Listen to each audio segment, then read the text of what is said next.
तो दोस्तों आज हम फिर से आपके लिए लेकर आए हैं देश दुनिया की तमाम ताजा बड़ी खबरें। सबसे पहली बड़ी खबर में आपको बताएंगे दोस्तों कि गाजा पट्टी में जंग रोकने से पहले इजराइल को लगा हमास से झटका। हमास ने खारिज कर दिया जंग रोकने का प्रस्ताव, इजराइल पर लगाया अनदेखी करने का आरोप। अमेरिका इजराइल के लिए झटका। दिल्ली के सीएम अरविंद केजरीवाल की गिरफ्तारी के खिलाफ आज दिल्ली हाई कोर्ट में सुनवाई। आम आदमी पार्टी ने केजरीवाल को तुरंत रिहा करने की है कोर्ट से मांग। लोकसभा चुनाव से पहले जम्मू कश्मीर के पुंछ में आतंकी हमला, मौके पर पहुंची फॉरेंसिक टीम, मोदी सरकार की उड़ी नींद।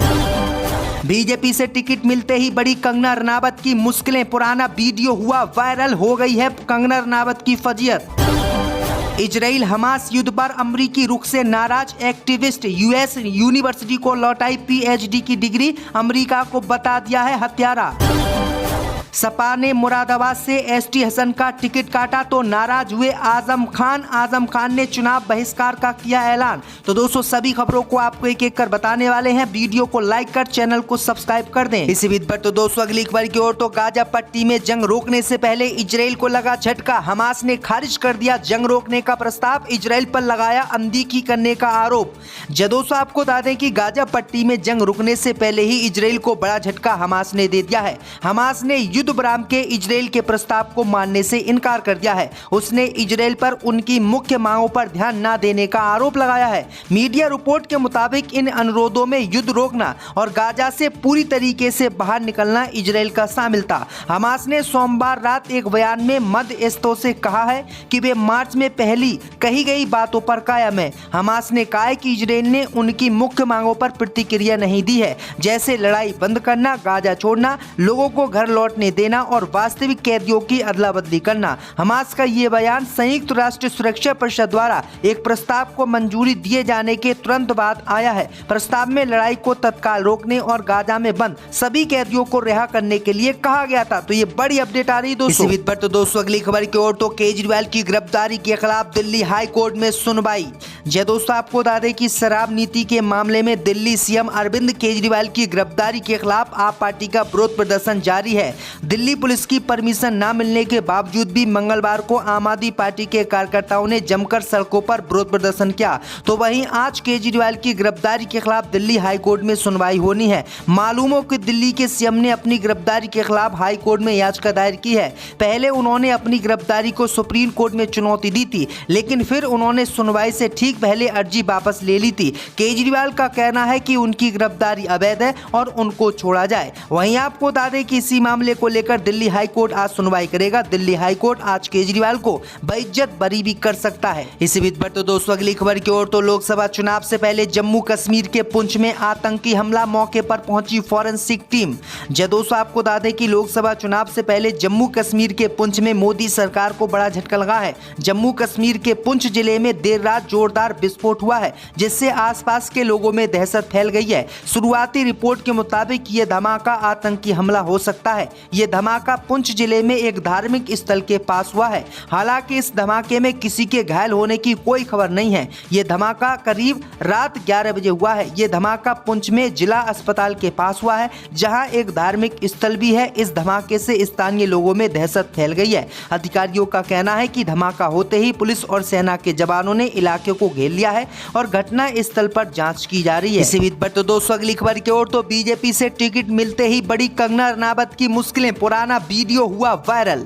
दोस्तों आपको बता दें कि एक्ट्रेस कंगना रनावत इन दिनों लगातार खबरों में बनी हुई हैं। बीजेपी बॉलीवुड की क्वीन को हिमाचल प्रदेश की मंडी लोकसभा सीट से मैदान में उतारने जा रही है। इस खबर से जहां कंगना के फैंस काफी खुश नजर आ रहे हैं, तो वहीं कुछ लोग उन्हें जमकर ट्रोल भी कर रहे हैं। इंटरनेट पर कंगना का एक पुराना वीडियो वायरल हो रहा है, जिसमें वह एक्ट्रेस उर्मिला मातोंडकर पर तंज कसती नजर आ रही हैं। कंगना रनावत बॉलीवुड में अपनी विवादित बयानों को लेकर चर्चा में रहती है। इंटरनेट पर वायरल हो रहे वीडियो में कंगना कहती है कि मैंने उर्मिला मातोंडकर का वह इंटरव्यू देखा है, वह मेरे संघर्षों का मजाक उड़ा रही थी, मैं बहुत दुखी था। कंगना ने अपनी बात जारी रखते हुए कहा कि कम से कम उर्मिला मातोंडकर को उनकी परफॉर्मेंस के लिए टिकट नहीं दिया गया। हर कोई जानता है कि उन्होंने किस तरह की फिल्में की हैं। अगर उनके जैसे स्टार को टिकट मिल सकता है तो मुझे क्यों नहीं मिल सकता। उर्मिला मातोंडकर को उन्होंने एक बॉर्न और सस्ती एक्टर बताया था। था, जिसके बाद अब उनका जो वीडियो है वो खूब वायरल हो रहा है और लोग उनको ट्रोल कर रहे हैं और कह रहे हैं कि कंगना रनावत ने एक कांग्रेस नेता को जो है बॉर्न स्टार बताया था, लेकिन आज उन पर जब कमेंट की गई है तो वो किस तरह से पूरे देश में हल्ला काट रही हैं। तो इसी मामले को लेकर अब कंगना रनावत घिर गई हैं। इसी बीच पर तो दोस्तों अगली खबर की ओर तो इजराइल हमास युद्ध पर अमेरिकी रुख से नाराज एक्टिविस्ट यूएस बरकौल को लौटाई पीएचडी की डिग्री। जय दोस्तों, आपको बता दें कि सोशल एक्टिविस्ट संदीप पांडे ने इजराइल फिलिस्तीनी संघर्ष पर अमेरिका के रुख के विरोध में कैलिफोर्निया विश्वविद्यालय बरकले को अपनी पीएचडी की डिग्री वापस लौटा दी है। इससे पहले उन्होंने अमेरिका की भूमिका पर सवाल उठाते हुए रेमन मैग्सेसे पुरस्कार लौटाने की घोषणा की थी। उनका कहना है कि अमेरिका युद्ध खत्म करने में मध्यस्थता तो कर सकता है, लेकिन उसने आंखें मूंदकर इजराइल का सैन्य समर्थन कर रखा है। गाजा में इजराइल और हमास के बीच संघर्ष में संयुक्त राज्य अमेरिका के रुख के विरोध में संदीप पांडे ने आधिकारिक तौर पर कैलिफोर्निया यूनिवर्सिटी को अपनी पीएचडी डिग्री वापस लौटा दी है। उन्होंने इस मुद्दे पर सिरैक्यूज यूनिवर्सिटी को अपनी एमएससी की दोहरी डिग्री भी लौटा दी है। साथ ही पांडे ने दोनों विश्वविद्यालयों से सभी रिकॉर्ड से अपना नाम हटाने का अनुरोध किया है। इसी बीच पर तो दोस्तों अगली खबर की ओर तो सपा ने मुरादाबाद से एसटी हसन का काटा टिकट। अब रामपुर पे सभी की नजरें। आजम खान अखिलेश यादव से हुए नाराज।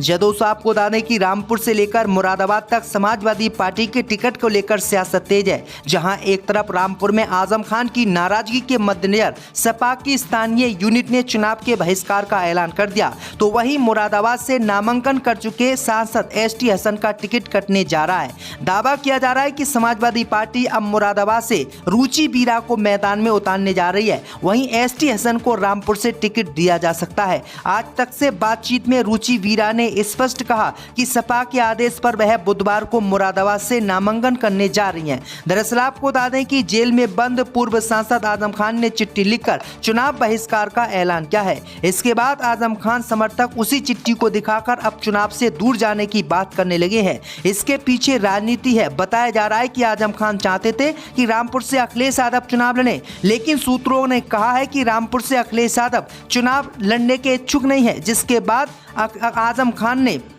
अखिलेश यादव से अपने परिवार के व्यक्ति को लड़ाने की बात कही थी। तो अखिलेश यादव रामपुर से भतीजे तेज प्रताप यादव को लड़ाना चाहते हैं, लेकिन तेज प्रताप के नाम का विरोध आजम खान से जुड़े नेताओं ने शुरू कर दिया है, जिसके बाद अब अखिलेश यादव भी इस मामले को लेकर फंस गए हैं। इसी बीच पर तो दोस्तों अगली खबर की ओर तो जम्मू कश्मीर से सेना वापस बुलाने के बाद अमित शाह ने किया बड़ा ऐलान। जय दोस्तों, आपको बता दें कि केंद्र की मोदी सरकार की योजना है कि आने वाले समय में जम्मू कश्मीर की सुरक्षा सिर्फ स्थानीय पुलिस को ही सौंपी जाएगी। वहां से सैनिकों को वापस बुला लिया जाएगा। गृह मंत्री अमित शाह ने एक इंटरव्यू के दौरान ये बातें कही हैं। इस बीच उन्होंने कहा है कि हम जल्दी कश्मीर में होने वाले चुनावों को भी कराएंगे। इसी बीच उन्होंने कहा कि पीओके भारतीय हिस्सा है और वहां के हिंदू और मुसलमान हमारे हैं। इंटरव्यू में अमित शाह ने जोर देकर कहा है कि जहां पर पीओके है और पीओके में जितने भी मुसलमान बसे हुए हैं वो सारे के सारे भारतीय हैं और हमारे हैं और हम उनको अपने देश में लाना चाहते हैं। यानी अमित शाह एक जगह तो खुलेआम मुसलमानों का विरोध करते हैं, ये मुसलमानों का आरक्षण खुले तौर पर विरोध, माफ कीजिएगा, आरक्षण का खत्म करने की बात करते हैं, लेकिन किस तरह से पाकिस्तान के जो कब्जे में पीओके है उसके मुसलमानों को अपना बता रहे हैं। तो राजनीति कितनी बुरी अमित शाह करते हैं। इसी बीच पर तो दोस्तों अगली खबर की ओर तो बिहार में कांग्रेस राजद में हुआ 40 सीटों का बंटवारा, लेफ्ट के हिस्से में क्या आया। जय दोस्तों, आपको बता दें कि बिहार में जहां एनडीए के बीच सीट बंटवारा और 40 में से 35 प्रत्याशियों की घोषणा हो चुकी है, वहीं इंडिया गठबंधन में अब तक सीट शेयरिंग को लेकर कोई औपचारिक घोषणा नहीं हुई है। इसी को लेकर मंगलवार शाम को दिल्ली में महागठबंधन के दलों की बैठक हुई। खबर है कि इस मीटिंग में बिहार में सीट बंटवारे को लेकर सहमति बन गई है। सूत्रों के हवाले से खबर है कि बिहार में राष्ट्रीय जनता दल 26, कांग्रेस 9, वामपंथी पार्टियों को 5 सीट दी गई हैं। इसमें से 3 सीटों पर सीपीआई एमएल चुनाव लड़ेगी। बताया जा रहा है कि बुधवार को कांग्रेस, आरजेडी और लेफ्ट के बीच एक और बैठक होगी जिसमें सभी पार्टियों के प्रमुख नेता मौजूद रहेंगे। फाइनल ऐलान से पहले एक दौर की बातचीत और होगी। इसके बाद पटना में प्रेस प्रेस कॉन्फ्रेंस कर सीट बंटवारे का ऐलान किया जाएगा। तो ये बड़ी अपडेट आ रही है दोस्तों। इसी बीच पर तो दोस्तों अगली खबर की ओर, तो केजरीवाल की गिरफ्तारी के खिलाफ दिल्ली हाई कोर्ट में सुनवाई। जी दोस्तों, आपको बता दें कि शराब नीति के मामले में दिल्ली सीएम अरविंद केजरीवाल की गिरफ्तारी के खिलाफ आप पार्टी का विरोध प्रदर्शन जारी है। दिल्ली पुलिस की परमिशन न मिलने के बावजूद भी मंगलवार को आम आदमी पार्टी के कार्यकर्ताओं ने जमकर सड़कों पर विरोध प्रदर्शन किया। तो वहीं आज केजरीवाल की गिरफ्तारी के खिलाफ दिल्ली हाईकोर्ट में सुनवाई होने